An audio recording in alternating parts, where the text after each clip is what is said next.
Bonjour. Alors je profite d'une nette baisse d'intensité de mon propre régime à moi parce que je suis complètement malade de je sais pas pourquoi, de clim ou de je sais pas quoi. Bref, angine, amygdale éclatée pendant 2 jours, les sinus qui sont pleins jusqu'aux vertèbres lombaires, la gorge je vous en parle même pas, j'ai mal aux oreilles et je suis vraiment vidé. Vidé par 31, 32 degrés, normalement période où on va au lac se baigner, profiter, et moi je suis complètement vidé. Il y en a plein qui passent par là parce que ben voilà, on fait un petit peu des allers-retours dans les froids chauds avec les climatisations et tout ça, puis c'est pas terrible. Et ben, la réflexion du coup aujourd'hui c'était sur le doute. Je me suis dit, voilà, quand je suis affaibli comme ça, j'ai tendance à avoir des pensées douteuses un petit peu. Moi aussi je me dis mais merde Johan, parce que voilà, je sais ce que je fais de ma vie, au niveau des pensées je suis bien, je maintiens de belles pensées, le temps pour moi j'en ai en abondance. Je prends du temps pour moi, je vais me promener avec mon chien, je m'éclate, je prends vraiment du temps pour moi, pour me ressourcer, pour me recharger, pour me remplir d'énergie. J'ai une superbe communication, une superbe spiritualité dans ces endroits-là.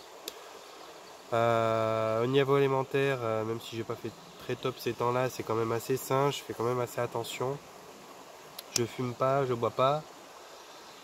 Donc j'aurais tendance à me dire que comment ça se fait qu'en passant 5 minutes dans un magasin avec une clim qui te fait un décalage de 25 degrés, je sois tombé malade comme ça direct. Puis malade, ouais, je pouvais plus avaler, c'était juste l'horreur jusqu'à aujourd'hui. Bah, aujourd'hui je peux parler, hier je pouvais pas.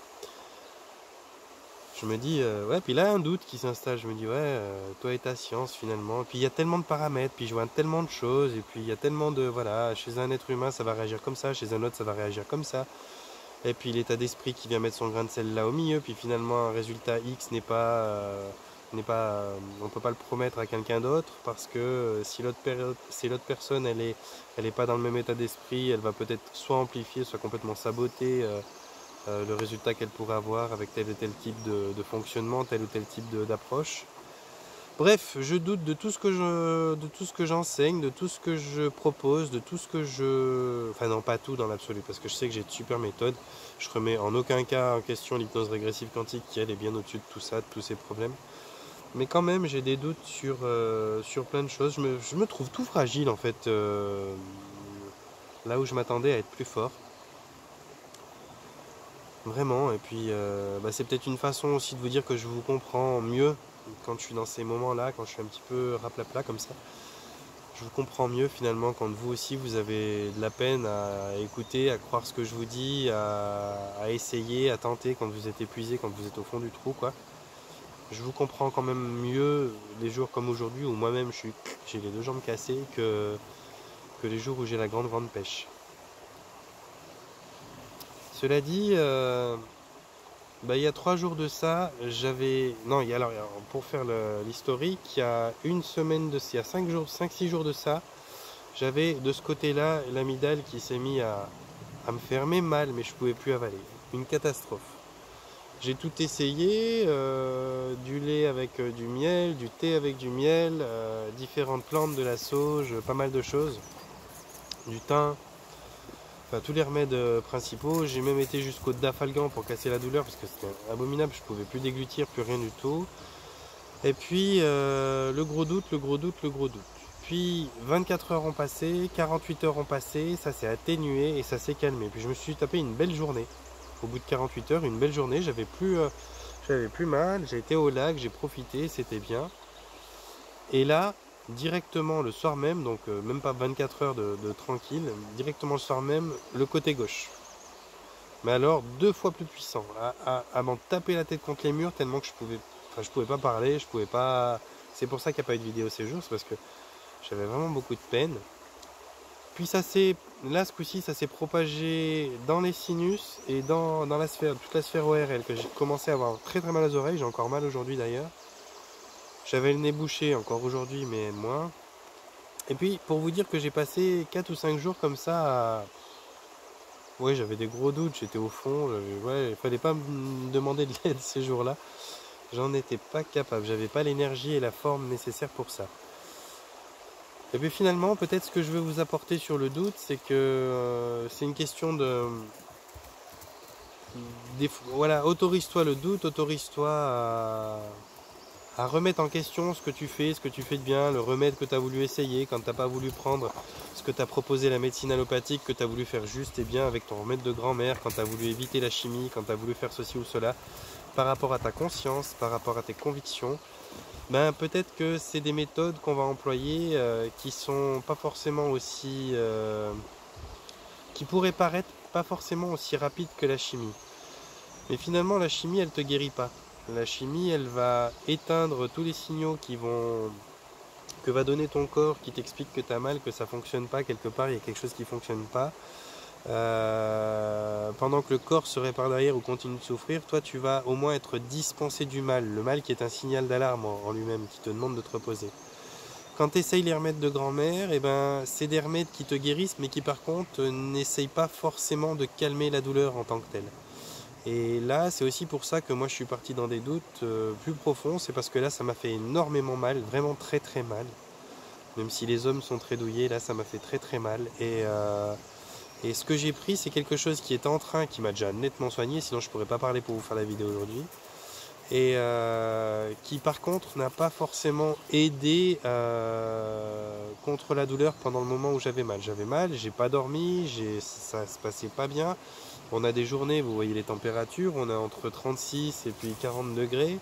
Il n'y a pas moyen d'avoir du frais nulle part. On est agacé, on est collant, enfin vous voyez très bien l'ambiance.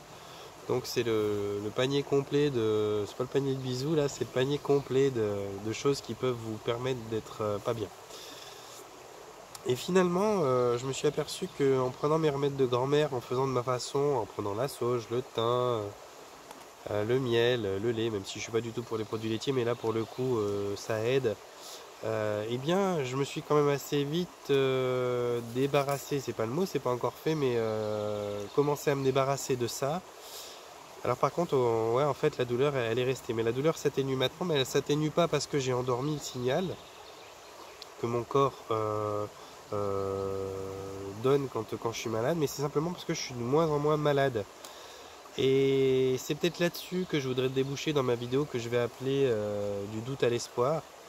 C'est que ben voilà, quand on est vraiment en bas, quand on est dans la douleur psychologique, psychique, physique, peu importe, ou toutes confondues, ben on a tendance à déjà, alors pas avoir la patience d'attendre plus, on a tendance à vouloir vite faire disparaître la douleur, et puis du coup on a de la peine à apprécier la guérison qui est en train de s'opérer, quoi. C'est un petit peu comme de regarder une montre, et puis d'essayer une montre qui n'aurait pas l'aiguille des secondes, et puis essayer de voir quand même le temps qui passe en regardant juste l'aiguille de l'heure, quoi.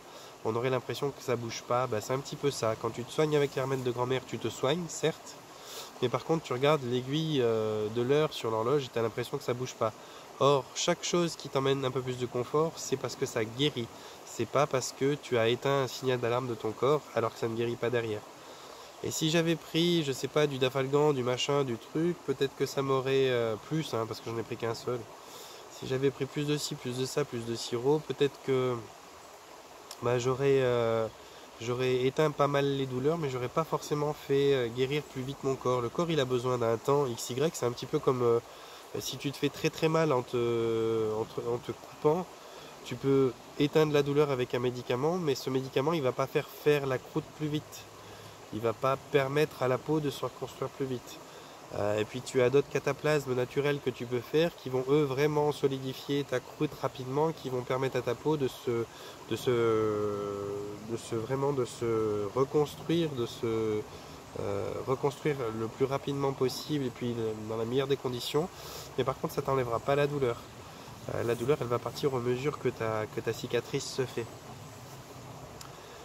Eh bien voilà, aujourd'hui cette vidéo doute espoir, c'est pour vous dire que finalement c'est normal de douter, il faut vous l'autoriser, de râler, de ne pas être content parce que le résultat il n'est pas rapide et tout ça, c'est humain.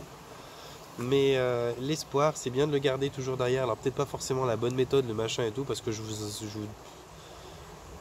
conseille pas forcément d'essayer d'appliquer et de surappliquer 50 méthodes en même temps pour aller mieux quand vous n'êtes pas bien. Parce que vous n'êtes pas bien, je crois que des fois on a envie de se plaindre. Mais faites confiance, espoir, quoi. Sachez que voilà, comprenez bien que le temps que le corps a besoin pour guérir, c'est pas le plus rapide des plus rapides, quoi. Des fois, ça prend un petit peu de temps. Et je pense que des fois, ça vaut la peine d'attendre une petite semaine. Alors, résister à la douleur pendant une semaine, c'est encore autre chose. Vous me direz, bah, t'es gentil, mais ok. J'ai rien à vous répondre. Voilà, moi personnellement, j'étais sûrement pas très agréable pendant cette période-là. J'ai pas fait de vidéo, je pouvais pas parler. Ouais, j'étais pas joyeux. J'étais pas joyeux. Seulement, j'ai choisi de passer par ce côté-là et puis donc je l'assume. Mais peut-être aujourd'hui, j'ai envie de vous dire que sachez que quoi qu'il en soit, que ce soit psychologique ou physique ou autre, vous avez parfois simplement alors peut-être d'arrêter d'attendre, hein, simplement faire confiance que ça va s'arranger. Et puis ben, prendre son mal en patience. Je crois que c'est l'expression que je vais dire, c'est prendre son mal en patience. Parce que bah, ça se guérit, mais ça se guérit lentement.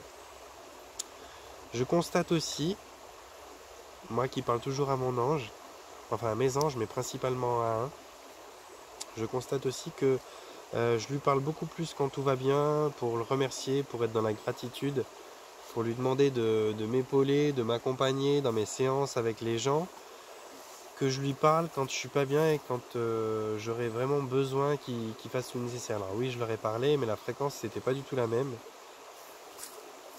Et je crois qu'en fait c'est là qu'on aurait le besoin de plus demander de l'aide à ces guides, à ces énergies-là, à ces anges.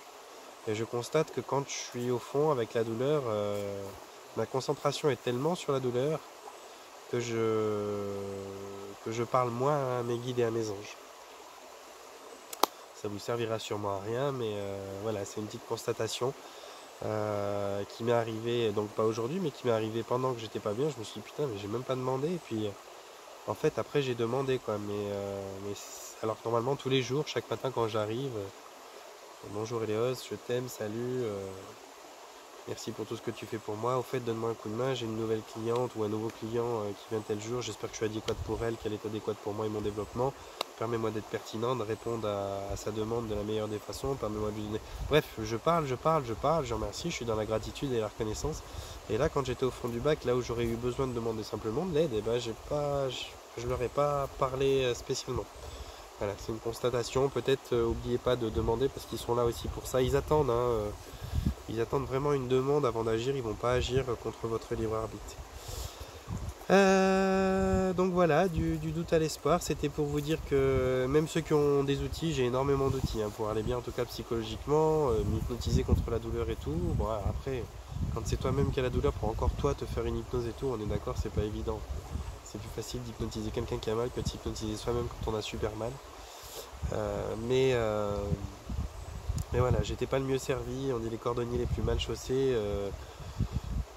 J'étais pas le mieux chaussé pendant ces jours. Et puis ben, ça m'a permis de mieux comprendre quand vous arrivez chez moi que vous êtes vraiment au fond du trou. Et puis que moi j'arrive, je vous propose un thé, je vous propose de voir les choses du bon côté, orienter solution, puis on va faire quelque chose qui va vous changer pas mal. Peut-être que ça va m'aider, peut-être que ça va me permettre de me dire, parmi tous les outils que j'ai qui sont des plus passifs aux plus actifs, je vais peut-être commencer par quelque chose que vous allez vivre d'une façon plus passive quand vous serez vraiment épuisé, parce que j'ai tendance aussi à vous faire travailler sur des parts où vous êtes actif. Et là, je me dis, quand on est au fond du bac, on a peut-être juste envie de recevoir un soin qui nous fait du bien, puis je vais peut-être commencer par... mais ça, tout à mon honneur, parce que j'ai envie d'être plus rapidement, de vous faire le moins de séances possible, déjà pour le coût financier que ça représente et tout ça. Donc j'essaye en moins de séances possible, de régler vos cas. Puis je m'aperçois que des fois, faut peut-être pas trop toujours se préoccuper des finances, malgré que certains vont me faire la réflexion, mais peut-être que je ferais bien de prendre une séance au tout début quand vous êtes vraiment épuisé, non pas pour essayer de vous soigner le plus rapidement possible, mais pour vous permettre d'accueillir et puis d'anesthésier un petit peu ce sentiment, et puis après la séance suivante, d'attaquer sur quelque chose qui vous guérit finalement. Bref, à voir, j'ai plein de questionnements qui se font, et je crois que voilà, servez-vous peut-être un petit peu de ça, ça peut aussi vous aider de temps en temps quand vous êtes au fond du bac pour analyser d'autres situations que vous avez où vous êtes en position de supériorité de forme, et où vous avez tendance à tirer un peu par les cheveux la personne qui traîne, de vous dire voilà, je la comprends mieux ou je le comprends mieux à ce moment-là, parce que c'est clair que quand on est comme ça, on comprend mieux les gens qui sont tout au fond du bac. Voilà, je vais pas m'éterniser beaucoup plus, c'était l'envie surtout de vous rejoindre, de vous retrouver un petit peu à travers une vidéo, d'assurer pour ces gens qui sont abonnés de plus en plus, et puis pour leur donner quand même du contenu, pour leur dire que je suis là. Je voudrais aussi vous signaler que je vais faire des vidéos sans interruption, malgré que je m'absente pendant 15 jours, entre le 10 et le 24 juillet. Je vais quand même continuer de faire des vidéos pendant ce laps de temps sur une belle île merveilleuse avec un nouveau décor, un nouveau studio pendant quelques temps. Donc je vous sollicite pour m'envoyer dans les commentaires ou sur Facebook des demandes de qu'est-ce que vous voulez comme type de vidéo, parce que j'ai besoin de savoir ce que vous voulez que je développe sur la chaîne. Et puis peut-être que par contre je ne vais pas les poster durant ces 15 jours là, ça dépendra de beaucoup de choses, du réseau, de la possibilité, de plein de choses. Si je peux, je fais. Si je peux pas, vous aurez un condensé d'une quinzaine, entre 7 et 15 épisodes qui seront à partir du 25 juillet en ligne, normalement. Voilà, d'ici là je vous envoie un panier de bisous. Non, je suis en train de réfléchir, je vais pas vous envoyer un panier de bisous, sinon vous allez tous tomber malades. Mais je vous serre fort dans mes bras. Je vous remercie. Merci à tous ces nouveaux abonnés qui arrivaient de plus en plus.